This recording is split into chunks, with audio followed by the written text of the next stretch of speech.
Welcome back to Fred Achando Analysis, ladies and gentlemen. The sentiments that were made by Deputy President Rigathi Gachagua just about how Kenya lost 24 billion Kenya shillings between the period when William Ruto was declared by the IEBC as president-elect and the period he was sworn in has continued to attract reactions from different quarters. This is exactly what Rigathi Gachagua said. I just want to quote him. He said that on realizing that the election was lost, they stole all the money and transported it in gunny bags. Between the day IEBC announced Mr. Ruto as president and the time he was sworn in, they looted more than 24 billion Kenya shillings. Some of the people who reacted feel that these statements are reckless, but others feel that Mr. Rigathi Gachagua is speaking the truth. Now, one of the people who spoke on this issue is the Narok Senator, Mr. Ledama Lekina. Ledama reacted by saying this: instead of playing to the gallery, Mr. Gashagua, arraign the suspect in court for stealing public funds. Any cabinet secretary who you have evidence of having put his or her hand in the cookie jar should pay dearly. But be very careful, your time will also come. Ledama feels that Deputy President is playing to the gallery. He feels that these are mere theatrics and that he wants to please his supporters. But because he's telling him that if you've got the evidence, you know the mechanisms. There are independent institutions that can investigate those who you think stole from the public coffers, and you can arraign them in a court of justice. But he does not stop there. He tells him that he should also be very careful, even as they try to unearth all the mess, all the thieves, all those who squandered public money, that he should also be very careful because his days are numbered. When I looked at the sentiments by Senator Ledama, I thought maybe Ledama is speaking like this because he does not support the Kenya Kwanza government. So I looked for someone whom, in my considered opinion, looks and sounds a bit neutral. So I got Mr. Fredrick Ooko, the Third Way Alliance party leader. And his was very short, clear, and very simple. This is what he said. He said, Mr. Rigiji, wachana na hizi vipindi. Tell us who the thieves are. The same sentiments like shared by Ledama, that instead of just playing to the gallery, instead of just making statements that are unsubstantiated, you tell us who the thieves are, because it's not enough by just going to say that some people looted and you quote some amount. So I just sampled only 2 people, but if you go to the social media, people are really reacting and they feel that Mr. Rigathi Gachagua is playing politics. In this video, I wanted us to try and understand why Mr. Gashagua is making these statements and why now. Before you do this, if you are watching our channel for the first time, allow me to request you to subscribe to our channel, click the notification bell, and like our videos. To those who take their time to support this channel in one way or the other, asanteni sana. We still continue with our 50 bob challenge to buy a camera. So if you got something and you are willing to help, kindly send on the Mpesa number there. Those who have contributed, very soon we will get even better content. The timing of Mr. Rigathi Gachagua's statements is coming at a time when the Azimio leader Raila Amolo Odinga gave a 14-day ultimatum, and there are several conditions that he gave Mr. William Ruto to meet, failure to which he said that they are going to start very large maandamanos, very large groupings, and they are going to protest. And the Kenya Kwanza team sat down and they felt, We cannot just let Raila Amolo Odinga and his team cast aspersion in our government, because Raila has always said that he does not recognize the legitimacy of President William Ruto, together with all the state officers who are working within the Kenya Kwanza. So they crafted a narrative.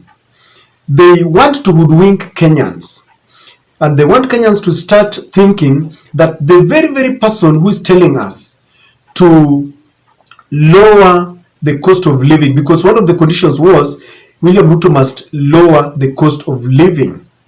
So Raila told them that if 14 days will elapse and the cost of living has not been lowered, then they are going to start heavy mandamanos. So Mr. Rigathi Gachagua wants Kenyans to start thinking that the same man who is telling us to lower the cost of living is responsible, or was responsible, for the economic mess that we are now facing. Because the statements go without saying that he's trying to accuse Uhuru Kenyatta and his very close allies in the previous regime. Because between the time when William Ruto was declared president-elect and the time he was sworn in, there was only one big man who could do that. It is the president and maybe the cabinet secretaries, what we may call, quote-unquote, the deep state. And I have a feeling that he's including Raila Amolo Odinga because in more than 10 occasions, Rigathi Gachagua and William Samoei Ruto had indicated that Raila was the sole advisor of President Uhuru Kenyatta. And so together, it looks like he's saying that the entire Azimio fraternity are responsible for the cost of living that is very high. Azimio is very responsible for the skyrocketing prices of the basic commodities. So this is what he wants. And you know, the Kenya Kwanza team has studied Kenyans and they have realized that Kenyans are very gullible. You simply accuse Raila Amolo Odinga and they will go home dry. From where I sit, something tells me that a Kenya Kwanza supporter would rather sleep without food as long as you tell him that the person who is responsible for him being famished, who is responsible for him or her not having a job, the person who is responsible for the skyrocketing prices of the commodities, Raila Amolo Odinga, they will be very happy. They would rather go home without food. They would rather spend some days without a job, as long as you explain to them that you don't have a job, but it is Raila who has made you to be jobless. And they have known that because when he was saying this, people were very happy and they were applauding him. The other thing they're trying to do is that they are perfecting what they have always done, which is they shift the blame game. They had told Kenyans that the duo, Raila Amolo Odinga and his handshake partner Uhuru Kenyatta, were the people who mismanaged the country, and therefore they were responsible for the high cost of living. And so they even say that once they get into power within 100 days, then the cost of living will come down. Now they've realized that they're staring at the reality, and Kenyans are watching. This is what the Luo community say, Vindu vichenjanga. Things have changed. So they're looking for something like a scapegoat, something that they can tell Kenyans. Because as it is, Kenyans are looking at them. Kenyans are reminding them what they said. So they want to perpetuate the blame game that, you know, these are the guys who made us to be where we are today. So instead of blaming us, blame Raila Amolo Odinga. Even as he goes on with these mandamanos, he's the one who's responsible for this. So the blame game is something that we are tired of. And I just want to believe that Kenyans are very wiser than they were before, except for those who still listen to all the fallacy. There is an element of mudslinging and maligning other politicians' names. You see, Raila Amolo Odinga has cornered the Kenya Kwanza government. When he started the mandamanos and the consultative meetings, they downplayed and trivialized whatever he was doing. But now the rallies are swelling with his supporters. People throng and they want to hear what Raila is saying, and Raila is reminding them of the stolen votes and the high cost of living.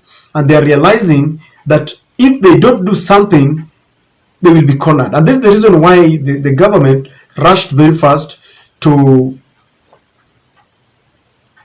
outlaw the Kamkunji Barazas, and they even arrested some of the guys who used to speak in Jacaranda in Kamkunji, because they know they cannot continue to keep quiet. Kenyans are beginning to listen to other alternative leaders. In fact, sahi kila mtu akona njaa. People, parents can't pay school fees because it's very high. The cost of electricity, the cost of food, the cost of hunger. So they want to hear something who can give them an alternative, and William Ruto does not know this. So they resort to mudslinging, just picking on someone to start maligning so that they can paint him, they can demonize him, so that when Kenyans look at them, they will be like, oh, so this guy is bad. And what an easy guess for them, Raila Amolo Odinga and Uhuru Kenyatta, who is the immediate former president of Kenya. I also just want to ask, because something comes to mind. The administration keeps on making unsubstantiated remarks about issues that they don't hold any water. When they say that between the period when William Ruto was elected, was declared president, and the time he was being sworn in, they looted this 24 billion. Who are they? How did they do it? And if they know these people, why can't they use the right channel to investigate, to arraign them in court? Because 24 billion Kenya shillings is money that can help even replace the subsidies that this administration abandoned. The 24 billion shillings that they're talking about can give us some facilities and medicine even in our hospitals. It can go a long way in helping even the school fees that they want to abandon in the universities. So by telling us this is a slap in our face. This is the height of tyranny, if you ask me. Because in essence, our deputy president is telling us that I know who are responsible for the economic mess. I know the people who have downtrodden this economy. But I can't help you. Even though I've got the powers, I can't help you. When you tell this to hungry Kenyans, when you tell this to parents who can't afford the basic commodities, what are you telling them? You know, this government has made several accusations. At some point, there was a container of blood where the former DCI George Kinoti used to persecute people before they are killed and cast in Rivayala. At some point, they wanted, I don't know, they said that Uhuru wanted to kill Chebukati. Uhuru wanted to kill Dennis Itumbi. Several allegations. And when they are asked to come clean, investigate and show us who killed these people, because the families want to know, the families want justice, there's nothing they can do. At some point, our president and the deputy come out with very serious allegations that, oh, the Kenyatta family did not pay taxes. So when the founding first lady came out and challenged them that we have the right channel, investigate me, and if I've not paid any taxes, take my assets. The next thing we heard our president saying is that I'm happy that every Kenyan has agreed to pay taxes. So these are just mere the theatrics and political gimmicks, because we're at a time when Kenyans are asking questions, where are the promises? And instead of giving serious and tangible answers, they have realized that they must look for something as a scapegoat. And this is exactly, ladies and gentlemen, what is happening. But I always remind Kenyans that we need to ask the right questions. You know, when life becomes tough, it does not do that selectively. It does not look for people who voted for William Ruto. It does not look for those who have voted for Raila Amolo Odinga. Kenya has got only two tribes. They have and they have not. I don't know what to think, but that is my take.